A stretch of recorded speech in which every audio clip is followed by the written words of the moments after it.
What's up, you guys?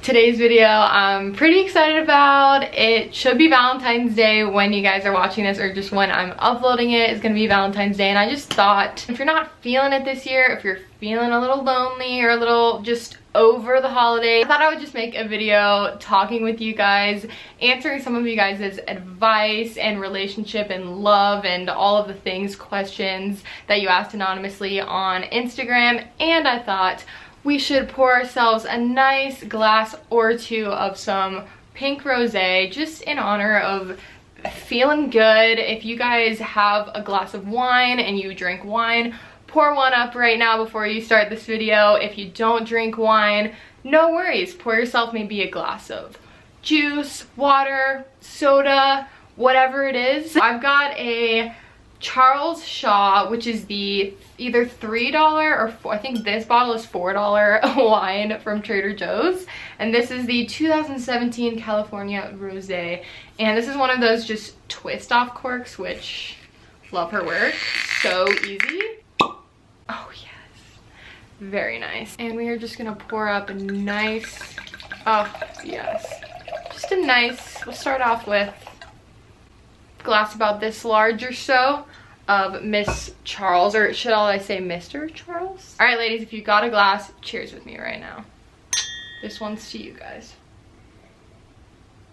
For $4, I would say I am pleased with this wine. It's not incredible, but can't really complain for $4, right? So as you can tell, the red fur coat, the necklace, the lipstick, feeling a little extra today. Don't know, just with my look, I just wanted to step out. Sean and I are going like on a little dinner date tonight for an early Valentine's, so I'm basically already ready for my date. Before we get into this video, I know I've been doing a lot of kind of Q&As and just like sit down taking you guys' questions, and I did like the reacting to people's assumptions about me video. I know I've been doing a lot of these recently, but these are the videos from me, at least recently, that you guys have been responding to the best, when I just sit down and am super just open and honest with you guys about a topic or answer you guys' questions, whatever it is. These are what you guys are really reacting to well on my channel right now, so that's kind of why I've been making these often. I hope it's not too repetitive. I definitely don't like to do all like Q&As and stuff, but I thought, like, I don't know, this would be kind of fun today. And mostly I wanted to take you guys' questions like pretty much focused on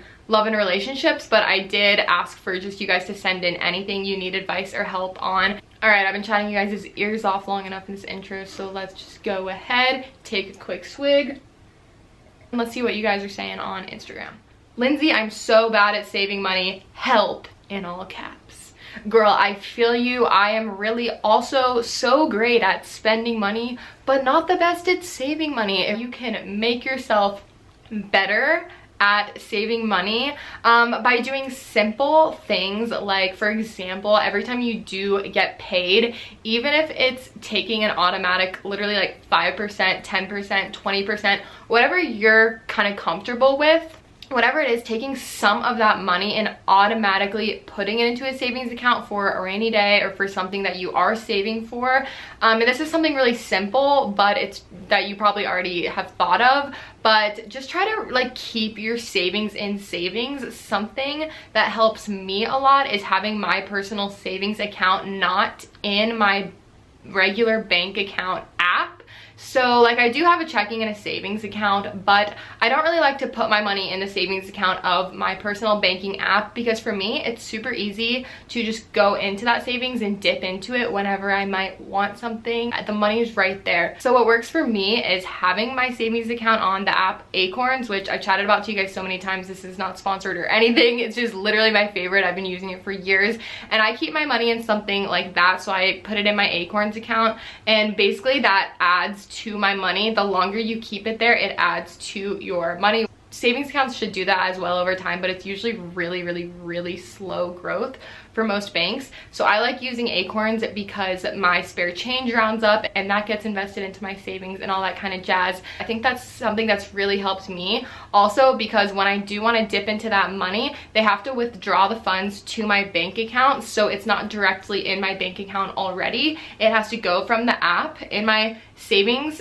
where it's growing to my bank account, and it takes on average about like I think 5 business days or something like that for that money to get into my bank account. So it's actually helpful for me because I don't have that savings sitting around in my bank account whenever I would want to dip into it. It's more of like a long-term savings account for me that I can take out when I would want to buy something big that I've been saving for, or if I really do need that money, I know I can withdraw it and it'll be in my bank account within a few days, but it's not instantly there for me, which actually helps me a lot. I'll have a link in the description box to the Acorns app if you guys do want to check it out. Literally no pressure at all. It's just what works for me, and I know there's a ton of different apps for saving and money and finance apps if you guys are interested. All right, next question is totally unrelated to anything we were just chatting about, but I just said what's on you guys' mind, like I said. So this question is advice about porn and relationships. How do you feel about your partner watching porn? Okay, so I think this just kind of depends on the type of person that you are in a relationship. Well, I know some girls or some guys might not want their partner to be watching porn at all, or maybe they would want to just not know about it or something like that. I personally, in my relationship, like we don't really chat too much about like what the other one is doing and watching, but I don't have a rule like my boyfriend can't watch porn and he doesn't have a rule I can't watch porn. I think when you do have that type of rule or a partner that says, hey, I don't want you watching porn, especially I think in some circumstances with if it's the girl saying that to the boyfriend, then that's just gonna honestly make him annoyed and make him want to watch it more, and you never really know what he's gonna be doing in his free time anyway.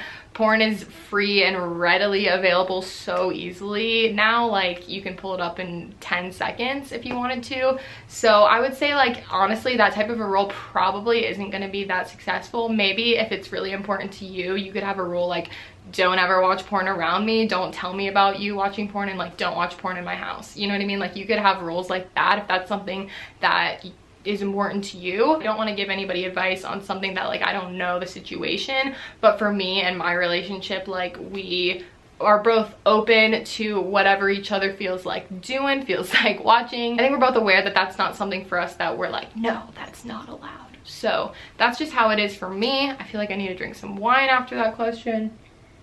But I would say it just depends on the relationship, and if it's you feel like it's something that's an issue for you and your partner, just have an open and honest conversation about like why it bothers you. Okay. I'm 19 and I haven't had my first kiss.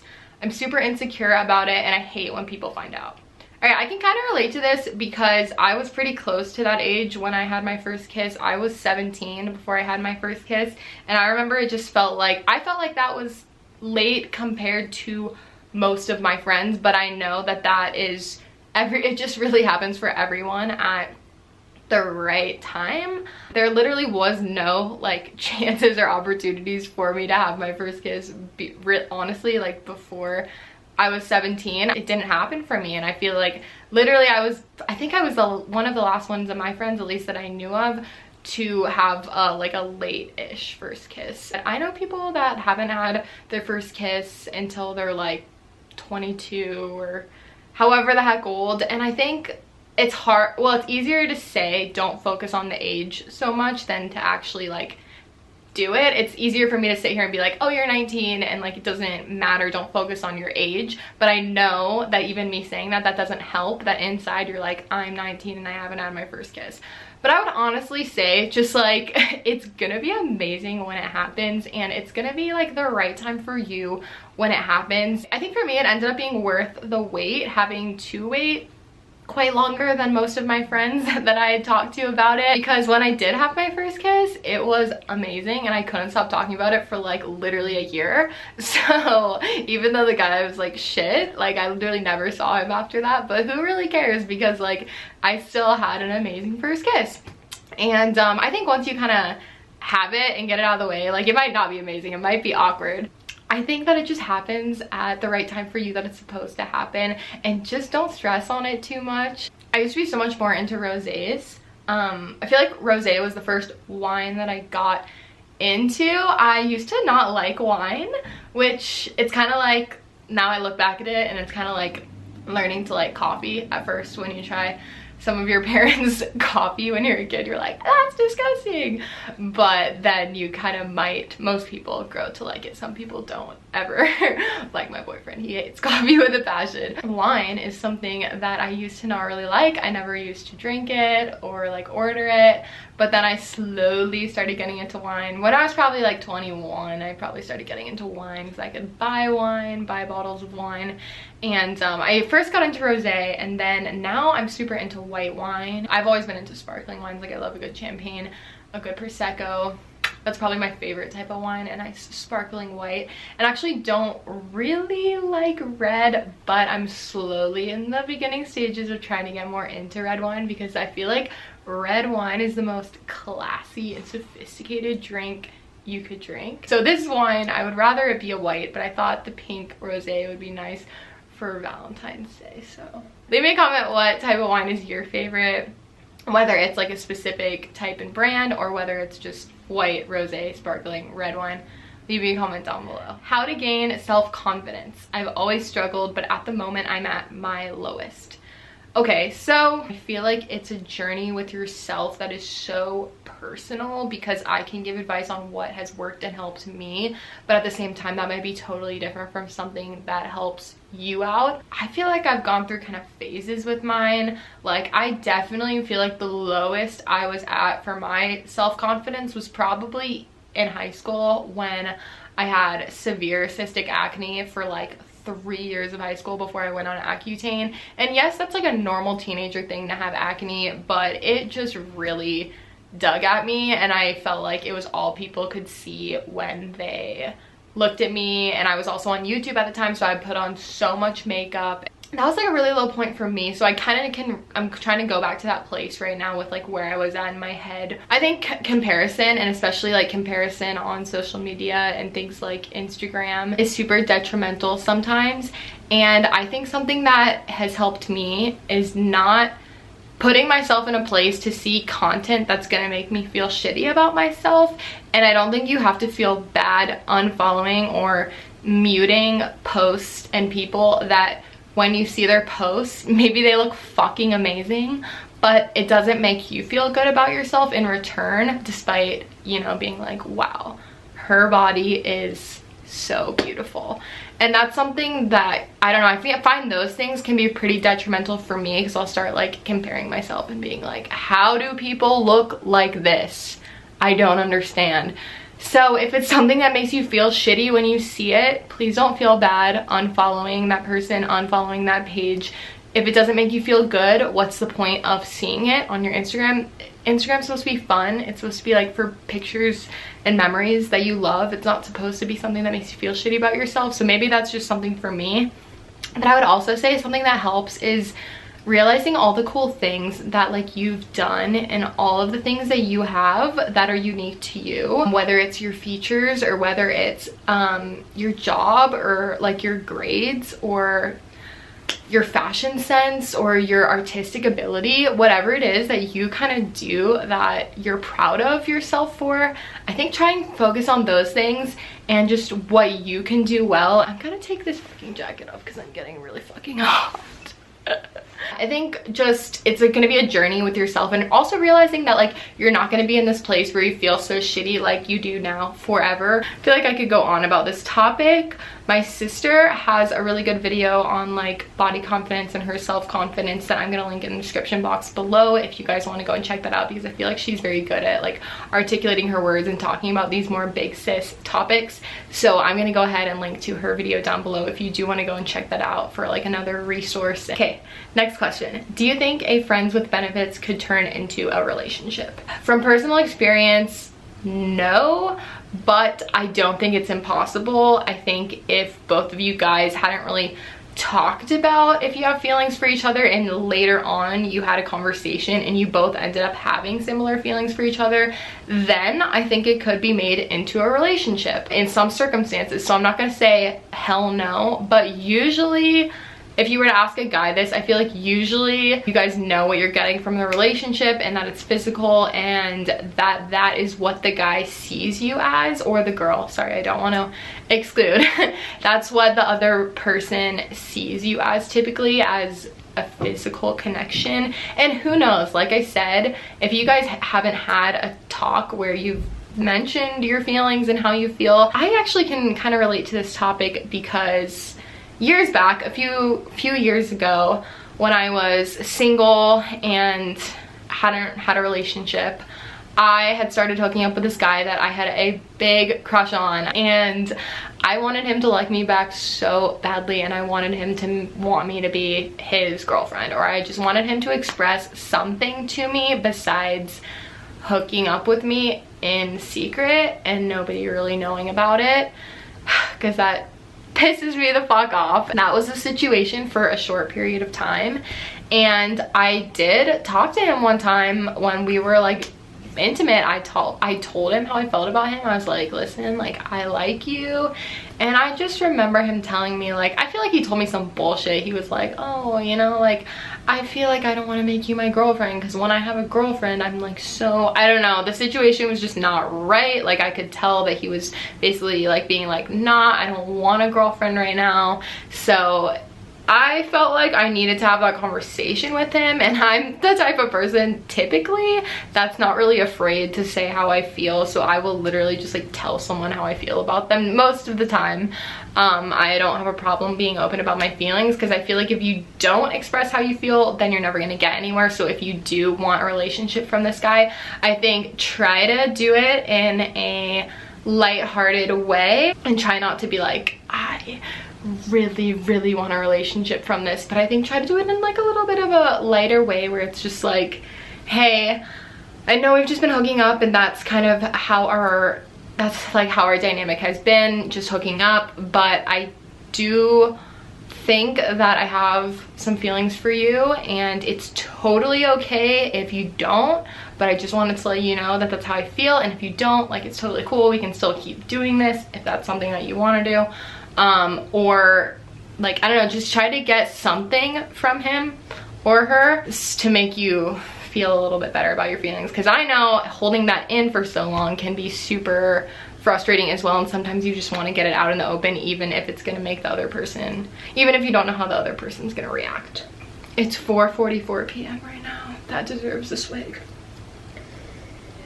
How to find a good, genuine man. When I was living in LA for 4 years, I really didn't find any super genuine people that I was interested in dating, and I feel like I put myself out there pretty well. I think I could have dated around a little more, but I definitely tried. I really didn't like the LA boy type most of the time. I did find some people that I like lightly dated and that I did connect with and thought were good people, but none of them went into a actual relationship. And for me, like, I had both of my relationships, like the one I'm in now and the one I was in before this, were like long distance relationships where they lived in a completely different state than me when we first met, and I thought they were great enough to pursue. I know some people, especially some guys, aren't down for that, and I know it can be hard, and it's something that you definitely have to work to get out of. But I'm not saying you need to go find a long distance relationship, but I'm just saying the good genuine man is worth waiting for, or the good genuine woman is worth waiting for, and they might not be where you would expect them to be. Like, I was not expecting to meet the love of my life on a bus in the middle of Florida. Florida is the last place I would expect to meet my future lover. I was really not expecting to meet somebody when I did, and I think that's when it happens. Honestly, I know everyone says that. Everyone's like, when you stop looking, that's when you'll find love. But I literally feel like that's honestly kind of what happened when I was like trying to date, and I was actively like trying to date people and find something. I wasn't finding anyone genuine. I wasn't finding anyone that was as interested in me as I was in them, that was putting in the same amount of effort, until I literally stopped and had no expectations and just randomly met someone, and it literally swept me off my feet. So I would say it's gonna happen. Don't expect it to happen at a certain age. Don't think it needs to happen by the time I'm 20 or 25 or however old. Like, you honestly will meet the person that you're supposed to be with when it's the right time. I genuinely believe that. And I think how to find a good genuine man is just by being your true authentic self, and also maybe going to things that you have, going to places that are like a similar interest. I met my current partner on the way to a music festival that we were both going to, so that's like a shared interest. I already would want to meet someone that's into going to festivals because that's something that I'm passionate about, and that's something that I really like. So I put myself in a situation unknowingly, like I'm going to this festival and there's other people that are going to the festival, and that's like a similar interest. So put yourself into situations where you would be going to a place where you would want to meet someone, and maybe chatting up a conversation with someone that is interesting to you. You never know what could happen. When you're having a bad day or negative thoughts, how do you get yourself out of it? Honestly, when I'm having a bad day or I'm feeling like down on myself or really stressed out, I feel like what helps me is taking the time to actually feel that and not feel like I need to put myself in a good mood if I'm in a bad mood or having a bad day. Honestly, I'm pretty dramatic, so I kind of sometimes, if I'm having a shit day, I will literally take the whole rest of the day and I'll be like, I'm just gonna feel this out. I'm gonna let myself be lazy and just like do whatever feels good for me, and I'm gonna let myself feel this way, and then tomorrow it's a new day and I'm gonna seize the day. That sounds kind of silly, but genuinely, and I know sometimes you might have a bad day and you might have a bunch of shit to get done, so you can't really just mope around all day and be lazy. That's kind of what, I don't know, that's maybe my coping mechanism for being in a bad mood or having a shit day, just like letting myself feel it and like be sad or be upset or whatever it is. I literally just lie in it, and then the next day I'm like, I gotta get out of this. I spent the whole day yesterday moping over this shit. It's not gonna happen again. So I don't know if that's good advice, but that's a coping mechanism that I use. But I would say, like, try to do just a simple thing that might get you out of your bad mood or your funk, but don't feel like you need to be in a good mood if you're just not feeling it. Like, let yourself feel how you feel. I think realizing that tomorrow is a new day, and that you are in control of your feelings and your reality is very powerful. So definitely maybe just something that makes you happy. Like, sometimes listening to music or watching an episode of my favorite show can get me out of my head and make me feel in a new mood. Sometimes going for a walk or like playing with my dog, something really simple, or reading a book that might get you out of your head, something like that, just something small. Tomorrow's a new day. I think that's important to realize too. If you have any other tips, please talk more about sustainability. I loved your video.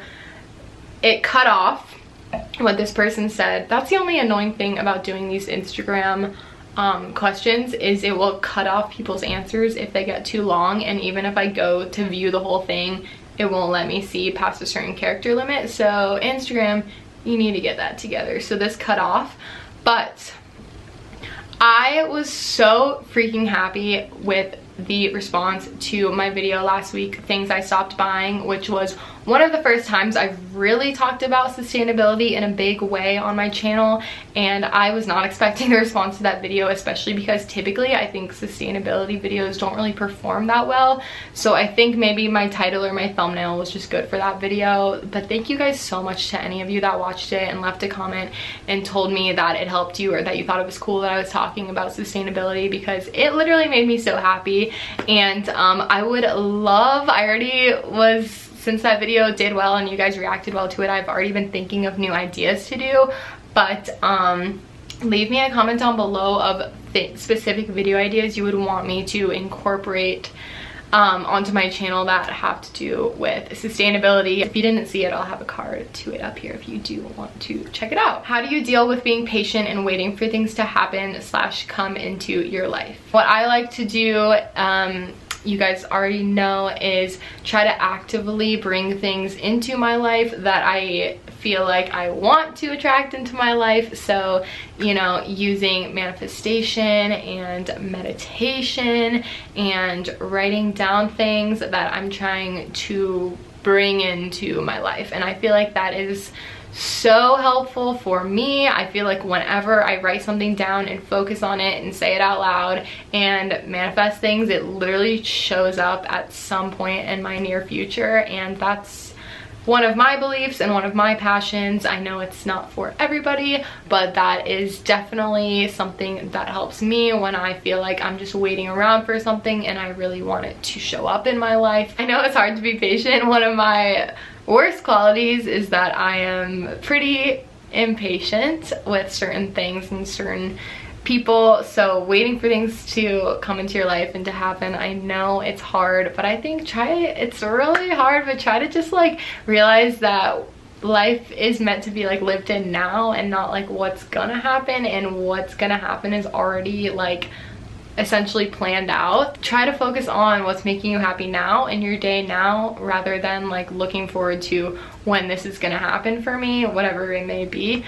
I know it's easier said than done, again, with a lot of the things I'm saying in this video. It's easier to just say and give that advice than actually like feel that way. My ex wants to be friends, but I still have feelings. What do I do? Oh, this is a tricky situation, because I know if I put myself in this situation and I still had feelings for an ex and they wanted to be friends, like for example, if Sean were to literally break up with me tomorrow and it was like a month or two or whatever the crap later and he wanted to be friends and I still had feelings for him, that's the situation I'm gonna put myself in, because I'm really trying to feel this girl. You said, what do? I feel like, knowing me and having those feelings, I would do something that's perpetually bad for me, and I would probably try and get the relationship back if I still had feelings, because I just know myself.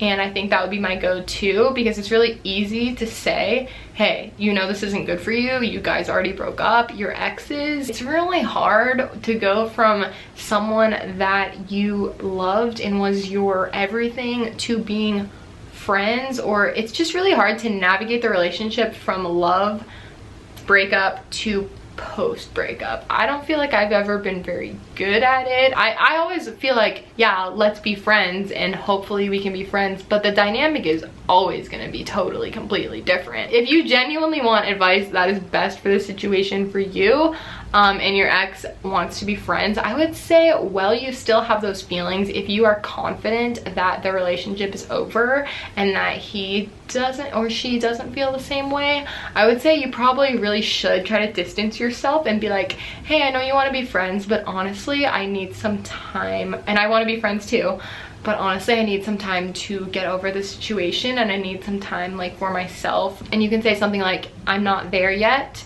where I feel like I could be your friend, but I hope that we'll be able to get there in the future. And I feel like just letting this person know that you might need some time for yourself, and taking that time would probably be the smartest, most beneficial thing to do in this situation.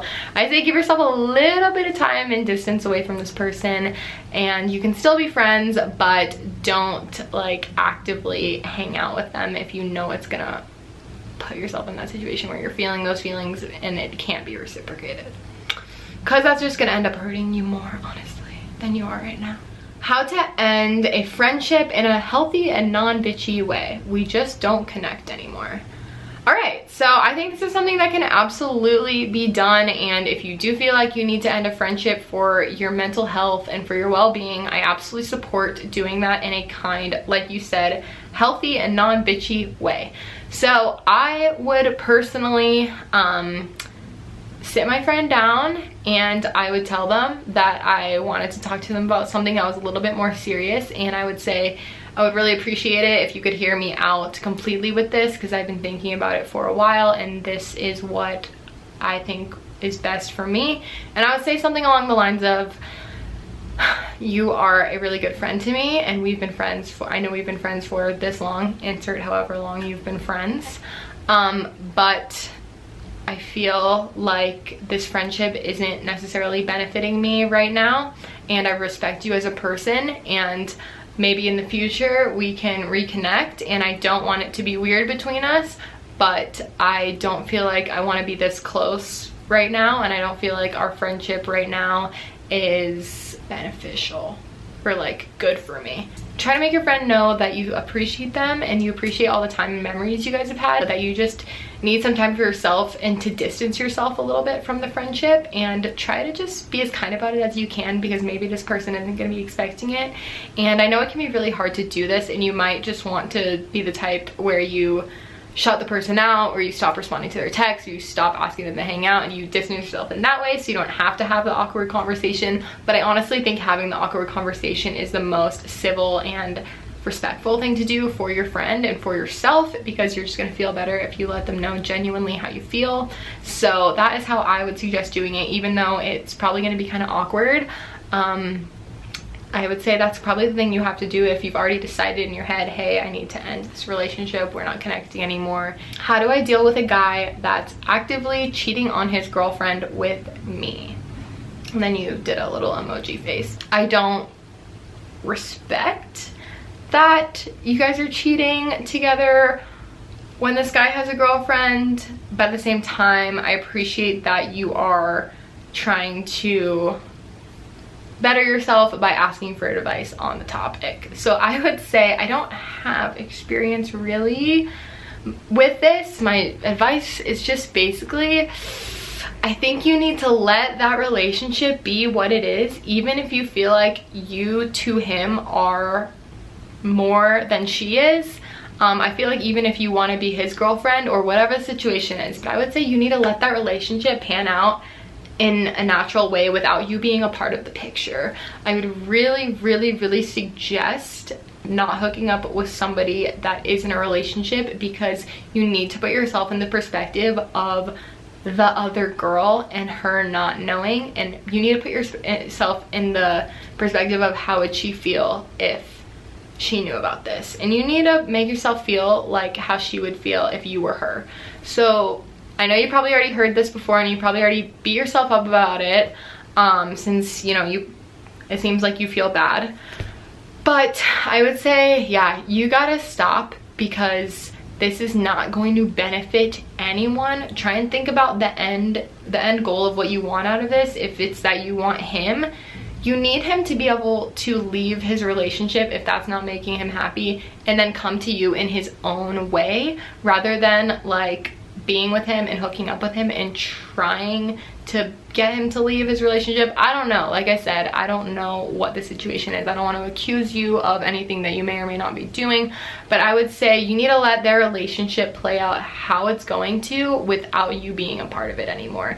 You need to let that be a thing, and then if he and her happen to break up and he happens to come to you, then if he's a single man, then you can do what you want, you know what I mean? But this is something that really is disrespectful to their relationship, and it is not something that you're gonna look back on and you're gonna be happy with the decision that you're making right now. I think you will regret this. The girl probably is gonna find out if she doesn't already know, and it's not gonna end well for anyone. So I would say try to be the bigger person and control yourself and stop what's going on, and try to wait for whatever happens in that relationship to naturally happen. And if he's single, then go for it, but he's not single, and so that's the issue. And that's the tea. How do you stop dwelling on things that happened in the past? How do you get over them? I think just realizing that things happen to lead you to something else, and so whatever happened in the past, it was gonna lead you to the way you are now and what's happening today for you. And I think dwelling on things in the past, well, we all do it sometimes, it is pointless, because you can't go back to that time and you can't do it over again, and you can't avoid a situation that might have happened that sucks, or whatever it is, whatever you're dwelling on. Just try to focus on what I can do today and for my future that's going to benefit me. And I know it's, once again, it's easier said than done. I don't know what the situation is here, so if it's something that is really eating at you and that's a big struggle for you, it's causing you a lot of like not good mental stuff, I would say you can always go see a therapist, go see a counselor, talk to a friend, talk to somebody about whatever it is, and just kind of getting it out there, I think can be really beneficial. So don't be afraid to talk about your difficulties and things with somebody that you might need to work through if you haven't really worked through it. To get over things, I know this isn't really the most great answer, but it really does take a little bit of time. It's not going to be something that happens quickly as you might expect. Getting over things and getting over situations can really take time, but I would say just trying to focus on the now and not dwell so much on that situation, and trying to work through it with yourself, or work through it with a professional, with somebody that you can talk about it with if it really is something that's still eating away at you. So, advice for college students who are extremely stressed and want to drop out. There just comes a point where you're like, I've been doing school for my entire freaking life. Like, I did elementary school, middle school, high school, college. You might be in a master's program or whatever the hell it is. You just said you're in college and you're stressed out and you want to drop out. I would say the biggest thing to tell yourself, try and calm yourself down, is that this is temporary. College is a very small portion of your entire life, and I think just getting through it, once you are done and once you get out of it what you need to get out of it, you're gonna be so fucking proud of yourself that you did it. Typically, most of the time, I would say really try to stick with it. And if, you know, your classes are super overwhelming, you said you're really stressed out, I would say kind of realize that this is something that most people feel in college at some point, very stressed out, like they have a lot going on. Just try to time manage a little bit better. I know it's so hard because I'm typically a procrastinator with schoolwork and all of the things, so maybe you are too, but really just try to get stuff done a little bit sooner, even if it's like a day sooner, an hour sooner. Just try to get stuff a little bit done a little bit sooner so you cannot feel all that stress, and try to put yourself in like the mental space of, hey, you know, this is just temporary. It might suck right now, but when I'm done with this, I'm gonna be so glad that I did it, and I'm gonna be so proud of myself that I finished. The last thing that I'm going to answer for this video is first time having sex tips. Smiley face. I have been wanting to make a whole video. It would be kind of like advice themed about sex and virginity, and I feel like I said that so weird. Virginity, not virginity, and sexual health and being safe, and stigmas that come along with sex and being a girl. So if you guys do want to see that, please give this video a thumbs up for me to let me know, and leave me a comment down below letting me know any topics you would want me to cover in the video and any specific questions you might have. I'll probably take you guys' questions for Instagram when I actually film the video, but I'll definitely be reading the comments of this video if there's anything specific you guys want me to cover. First time sex tips, I would say please try to wait for someone that at least makes you feel comfortable and good about yourself, that you want to lose your virginity to them. The first time for most girls, in my experience, is a little bit painful, or a lot bit painful. For my personal experience, I think I ended up crying my first time, but at the same time, because it hurt, but at the same time I didn't have a bad first experience. It just kind of hurt. Really trying to pick your partner specifically who can understand your body and understand that it's going to be your first time, and to take things slow, and somebody that you feel comfortable with. Don't take it too seriously. Try to think of it as just like a fun thing, because sex is meant to be fun and to be enjoyed, and it doesn't have to be like a serious big, I mean, it's a big thing, losing your virginity, but it doesn't have to be like a super serious thing. Like, it can be fun and lighthearted and silly and awkward because it's your first time and you don't know how certain things are gonna feel or what you're gonna do. So I would say just take it lightly, and definitely use protection. That's like the biggest tip, but you probably already know that. Also understanding that your body is probably gonna be in a little bit of pain because it's your first time. So that is the end of this video. I've got to pee so bad, literally just from this one glass of wine. Let's finish off this last sip. And hydrate, ladies. Please always hydrate. Thank you guys so much for watching this video. I feel like it was so long. I think I literally spoke for shit, probably like an hour, honestly. But this was really fun to film. Give it a thumbs up if you happen to make it to the end of this video. Thank you guys so much for watching. I hope that if you're watching this on Valentine's Day that you feel a little bit better now after watching this video. Hopefully enjoying a glass of wine with me, and I just fucking love you guys. I appreciate you to the ends of the earth, and I'm very, very grateful to have all of you. And I'm very grateful for my bottle of $4 wine from Trader Joe's. And I'll see you next time.